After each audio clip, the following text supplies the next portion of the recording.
Olá, meu amigo, minha amiga, seja muito bem-vindo a mais um editorial do nosso canal. Um dos principais pontos que geram divergência é sobre a indicação do Flávio Dino hoje. Há ou não maioria para Dino estar no STF? E o que isso implica? Eu vou trazer esses pontos para vocês aqui nesse editorial. E aí, a gente ainda tem outras informações importantíssimas. Então, é por isso que eu vou mendigar dessa vez. Vocês estão vendo que eu estou gravando até pelo celular aqui. Então, curte, compartilhe, se ajuda a dar engajamento. Se você puder me ajudar nisso, faz muito bem, tá? Dá muita ajuda aqui, tá? E aí, eu vou trazer um vídeo sobre uma revelação do Bolsonaro que o Bolsonaro não queria que viesse à tona. E quem divulgou foi o Gustavo Gaia. Você presta atenção que esse vídeo vai dizer muito sobre uma certa diferença e sobre um argumento que é levantado sobre a direita e a esquerda. Presta atenção, foca nisso que eu sei que você vai gostar. Vem comigo. Pois é, pessoal, a gente está acompanhando bem apreensivo essa situação do Flávio Dino, né, indicado para o Supremo Tribunal Federal.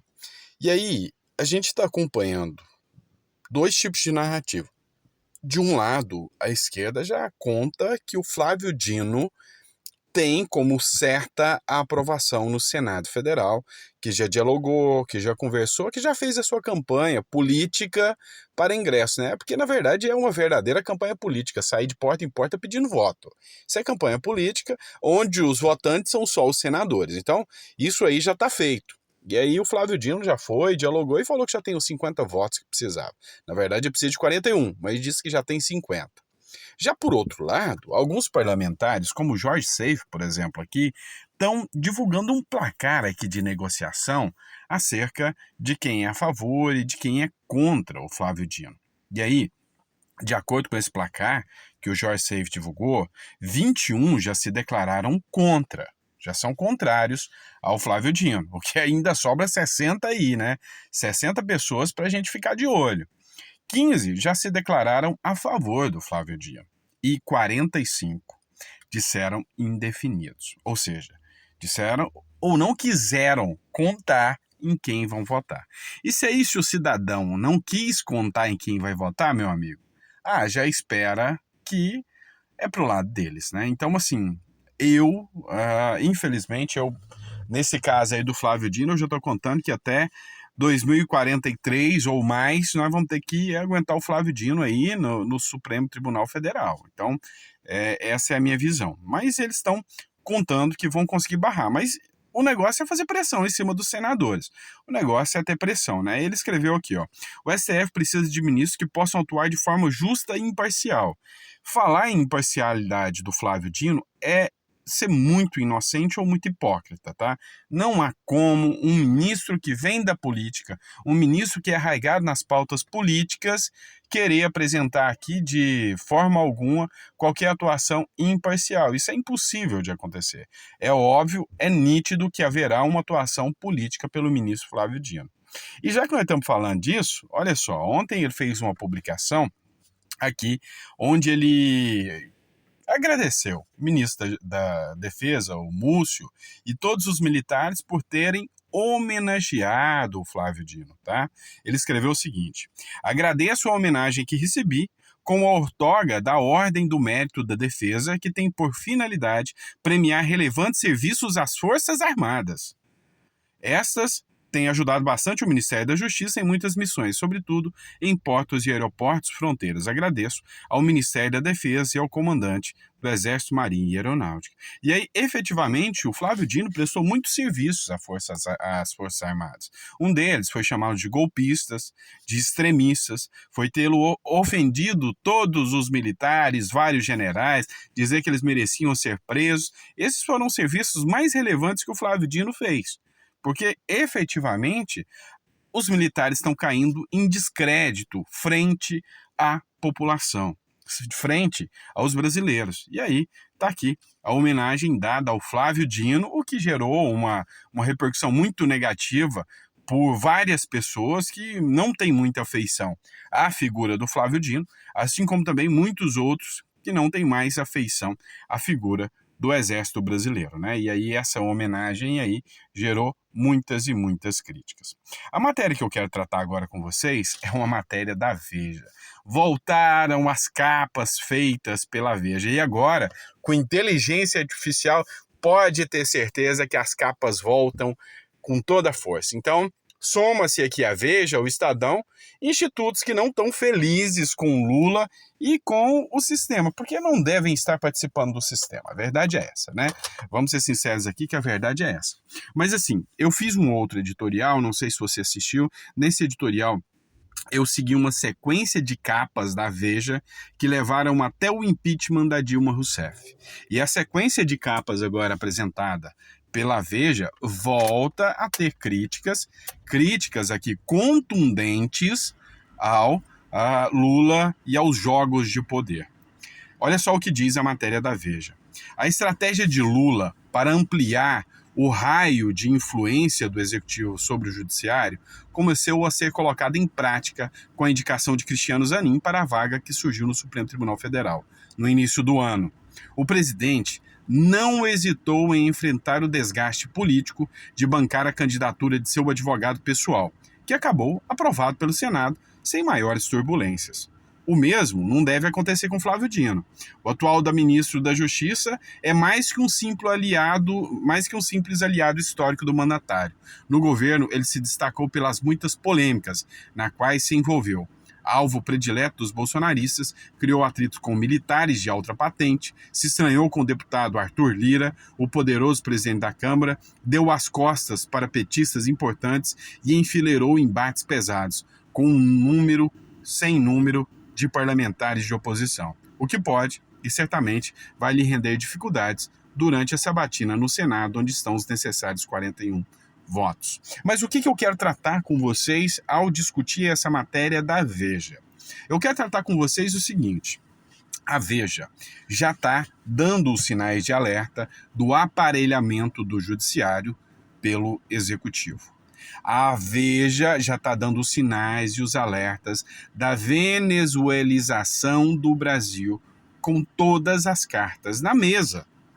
Não há sentido de um presidente ter a Suprema Corte na mão, senão de instalar o poder supremo nas mãos do presidente, em conluio com o judiciário. Então, a gente está caminhando diretamente para uma visão de tudo aquilo que aconteceu na Venezuela, lugar que o Lula chama de democracia e nós chamamos de ditadura. Então, essa capa da Veja diz muito, muito mesmo sobre os jogos de poder que acontecem. E sabe quem é que vai sentir o impacto desse jogo de poder? Aposte, é você e sou eu. Vamos lá, outra matéria que eu quero tratar é uma fala do Gustavo Gaia. Eu vou voltar o vídeo aqui para vocês.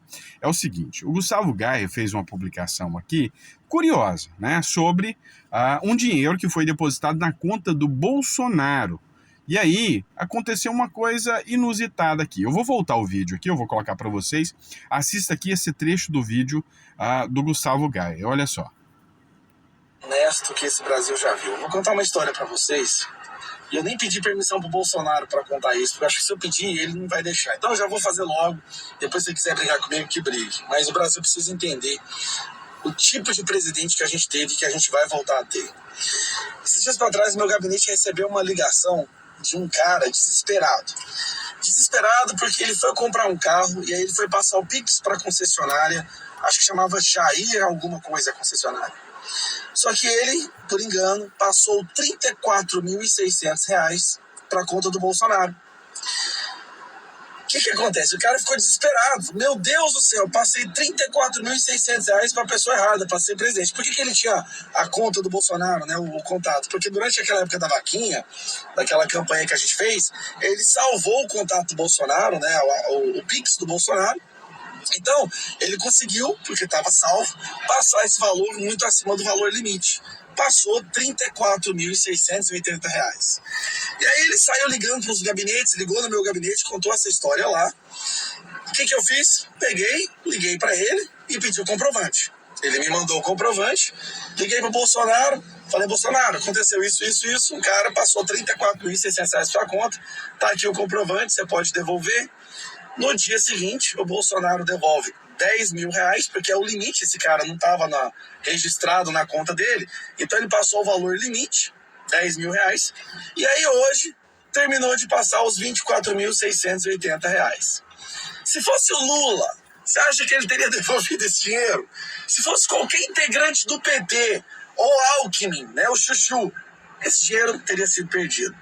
Mas como nós estamos falando de um presidente honesto, presidente da direita, conservador, devolveu na hora, não pestonejou, só checou na conta dele se realmente o dinheiro tinha entrado, foi lá e devolveu o dinheiro para o Rogério, não vou falar sobre o nome não, mas o Rogério, que mandou uma mensagem aqui super agradecido, né? Rogério, pode ficar tranquilo, é que nem nas nossas manifestações, nenhum celular é roubado, nenhum dinheiro é roubado, ninguém é roubado, mas se você for na manifestação da esquerda, até mesmo o palestrante, né, no caso lá daquele vereador lá de São Paulo, que eu esqueci o nome, é roubado e fica chateado, né? Suplicy, Eduardo Suplicy foi lá na manifestação da esquerda, né? Roubaram o celular do cara. Essa é a diferença entre nós dois. Do lado de lá é só bandido, do lado de cá é gente honesta. Do lado de lá é Janones roubando 60% do salário de seus funcionários em rachadinha e acusando o nosso lado de fazer rachadinha, enquanto isso, do nosso lado, nenhuma comprovação em nenhum momento de que houve rachadinha, porque aqui é do lado honesto. Mas isso é isso. Eu queria mostrar isso, registrar que o nosso presidente, nosso eterno presidente, presidente do nosso coração, devolveu e não pediu para que fosse divulgado. Ele falou para mim que... Ele nem falou nada sobre divulgação, e eu estou fazendo isso porque eu acho que o Brasil precisa conhecer o tipo de presidente que a gente teve e que a gente, se Deus quiser, vai voltar a ter. É isso, um abraço para todos vocês. É isso aí, pessoal. No mínimo curioso, eu quis trazer essa situação aqui para vocês e aí vocês deixem um comentário. O que vocês acham sobre essa situação? Acho que fez o certo, mais do que correto, fazer a devolução. Mas, enfim, o que eu mais gostei aqui foi da comparação entre as manifestações que acontecem da direita e da esquerda. O detalhe do celular pegou pesado, né? Vamos lá, eu sei que você gostou desse trecho aqui do vídeo do Gustavo Gaia. Vamos lá que eu tenho mais uma informação aqui para vocês. Olha só. Vamos trazer essa informação do Elon Musk aqui, né, do X. Olha só o que aconteceu. A checagem do Estadão resolveu fazer um passapanismo aí sobre um projeto de lei absurdo que está rolando, que vai taxar os profissionais do stream, né? Ou seja, o YouTuber, TikTok, Netflix, tudo que é na internet que você vai assistir vídeo agora, vamos ter que dar 4% para o governo Lula, né? O governo, afinal, ele precisa se hospedar em hotéis faraônicos, ele precisa se hospedar bem, comprar lençóis egípcios, a janja custa caro, então a gente tem que bancar tudo isso. A grande questão aqui é que esse projeto de lei trata especificamente do faturamento, ou seja, do valor que vai ser pago de anunciante. E isso aí pega todo mundo. E aí o Estadão, no seu passapanismo aqui, escreveu o seguinte: checamos. Projetos prevêem taxa para plataformas de streaming, não para influenciadores. Entenda em Estadão Verifica. E aqui o engraçado é que é mais ou menos aquela situação da Janja. A Janja falou dos impostos da Shein, né? Olha, os impostos da Shein é para as empresas, não é para o pagador de impostos. Eu já vi muito comentário burro, mas esse comentário foi o principal. Ou seja, a empresa vai tomar prejuízo para pagar imposto ou ela vai repassar um imposto para o consumidor? É óbvio, empresa não paga imposto. Empresa repassa imposto para o consumidor. A cada real que o governo aumenta de imposto, quem vai pagar não é a empresa, quem vai pagar é o consumidor. Ponto. É óbvio. E aqui da mesma forma, se o valor é o valor que vai ser publicado aqui, eu venho e faço um investimento em publicidade nessa plataforma de streaming, é lógico que se é sobre todo o valor, o YouTube vai tirar essa parte do influenciador. Eu vou estar recebendo menos, todo mundo vai estar recebendo menos. E aí? É óbvio. E aí, a agência de checagem do Estadão recebeu um cheque, recebeu uma checagem. Olha só o que o X aqui, o antigo Twitter, escreveu. Ao contrário do que o texto informa, ambos os projetos prevêem a cobrança do Codecine sobre receitas e publicidades de tal incidência impacta diretamente os produtores de conteúdo. É óbvio que vai impactar a todos. É óbvio que vai impactar a todos, não tem nem o que falar. É um passapanismo sem precedentes, sabe? É um jogo de narrativas, é sem vergonha mesmo esse tipo de jogo de narrativa. Essa é a verdade. Vamos falar desse ponto aqui, que eu achei bem interessante também, da Braskem, tá? Olha só, sabe, o absurdo que está acontecendo em Alagoas e, sabe, é assustador. Você está vendo essa área em verde aí na imagem que o Terra aqui publicou? Essa área em verde toda aqui? Pois é, essa área existiam minas que eram controladas pela Braskem. E essas minas já começaram a causar terremotos ali nessa região, ou seja, tremores de terra, e já tem previsão de que essas minas vão colapsar e cair, e afundar um pedaço de Maceió às 6 horas de hoje. Olha só, a Prefeitura de Maceió decretou situação de emergência por risco iminente de colapso em uma mina da empresa petroquímica Braskem, na Lagoa Mundaú, no bairro Mutange. Na noite dessa quinta-feira, a Defesa Civil Municipal informou que está em alerta máximo para o desabamento da mina. Segundo a apuração do UOL, o órgão trabalha com a hipótese de que o colapso pode ocorrer por volta das 6 horas da manhã desta sexta-feira. Moradores foram evacuados em um hospital e um hospital teve que transferir os seus pacientes. Segundo o governo estadual, houve 5 abalos sísmicos somente nesse mês de novembro. A Defesa Civil Estadual alertou que uma ruptura nessa profundidade pode ter um efeito cascata em outras minas. Não sabemos a intensidade, mas é certo que grande parte da cidade irá sentir. Meu amigo, é complicado. Se você não tem um poder público que faz uma fiscalização adequada, e aí eu que sou um liberal, eu que prego um Estado menor, eu tenho algumas visões. Papel do Estado, fiscalizar. Se tivermos fiscalização suficiente, e esse é o papel do Estado, fazer uma fiscalização séria, e não atuar, e não envolver, porque aí eles ficam fazendo um monte de ações, onde essas ações são feitas de qualquer jeito e o dinheiro é desviado, sabe? Um sistema muito deplorável aí de propinas, e faz com que, no final das contas, quem pague é a população. Olha o tanto de gente que vai ficar sem casa sequer, sem para ter onde ir. Isso é absurdo, isso é absurdo. Vamos lá, outra matéria que eu quero tratar com vocês é essa aqui, ó. Foi feita a publicação aqui, um influenciador aqui fez a publicação. Agora, a Argentina revela que não tem mais quase nada de reservas em dólares. 80% trocamos por moeda da China, o yuan, né? O que aconteceu aqui, nesse caso da Argentina, e que a gente tem que abrir os olhos, arregalar os olhos para ver o que está acontecendo. Com a destruição econômica da Argentina, com a destruição absurda da força da moeda argentina, com o sucateio total do sistema econômico argentino, começou a faltar dólares, começou a faltar a moeda americana.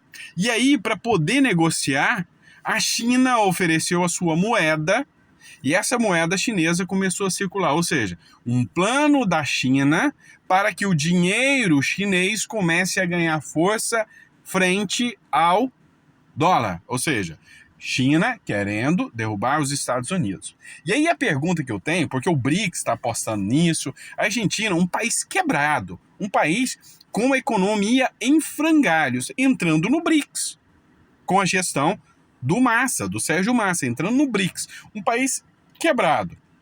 E o BRICS apostando que tudo agora vai ser negociação em moeda chinesa. A pergunta que eu vou fazer para você, meu caro ouvinte, a pergunta que eu vou fazer para você que está me ouvindo nesse momento, não é um plano da China fazer com que a economia seja destruída, seja detonada para que ela possa vir e dominar o sistema?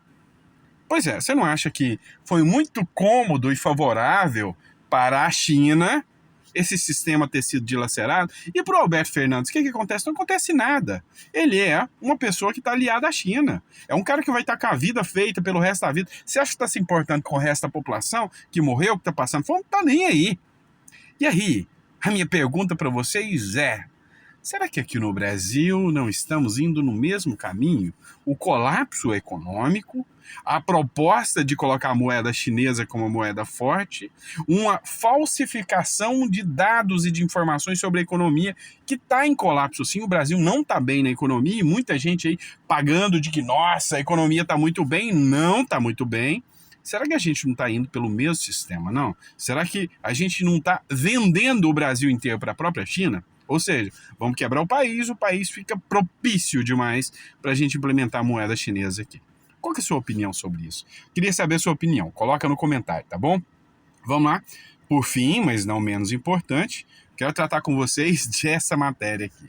E vamos falar, sim, vamos falar da justiça brasileira. Olha esse caso assustador do jornal Metrópolis. Uma professora foi presa, tá? Por um crime. E esse crime aconteceu, detalhe, ela tinha 10 anos. Em São Francisco, no interior da Paraíba, um funcionário do Mercadinho Vieira, representante da Caixa Econômica Federal, foi coagido a realizar 8 transferências de R$1.000 cada sob ameaça de morte em setembro de 2010. Os desdobramentos dessa extorsão pegaram de surpresa a professora Samara Araújo de Oliveira, de 23 anos. Na semana passada, enquanto ela lecionava em uma escola de Rio Bonito, foi presa. Pois é, imagina que beleza para a professora. Tá lá lecionando, dando aula com seus 23 anos, de repente chega a polícia e fala: olha, minha senhora, a senhora está presa. Por quê? Porque você cometeu um crime. Qual foi meu crime? Olha, quando você tinha 10 anos, uma turma chegou, extorquiu um dono de um mercado e o dinheiro caiu na sua conta, então você está presa. E aí a mulher fala: pô, mas eu tinha 10 anos. Como é que eu ia ter conta bancária? E aí depois ainda se descobriu, depois que fez uma investigação, de que nunca teve ninguém na porta. Foi um golpe, sabe? Um golpe que o pessoal caiu. O cara ligou, falou que tinha gente na porta, que estava ameaçando, que ia matar essas pessoas e que era para ele fazer essas transferências. Fizeram as transferências. Uma conta foi aberta para ela, que tinha 10 anos à época, e o dinheiro caiu na conta dela. Caiu na conta dela. E aí, agora, foi feito um mandado de prisão. Aí a minha pergunta para você é: uma criança de 10 anos pode cometer um crime, meu amigo? Tá de brincadeira, né? Então, você vê aí a justiça brasileira, como ela ainda é precária, apesar dos altíssimos salários. E aí, eu sou defensor da diminuição de salário de juízes, da reformulação completa do judiciário para ter gente trabalhando e não gente lá atuando como verdadeiros deuses. Ah, não, o Brasil falta muito ainda para chegar onde precisa chegar. A verdade é essa, tá certo, pessoal? E aí, eu fico aqui nesse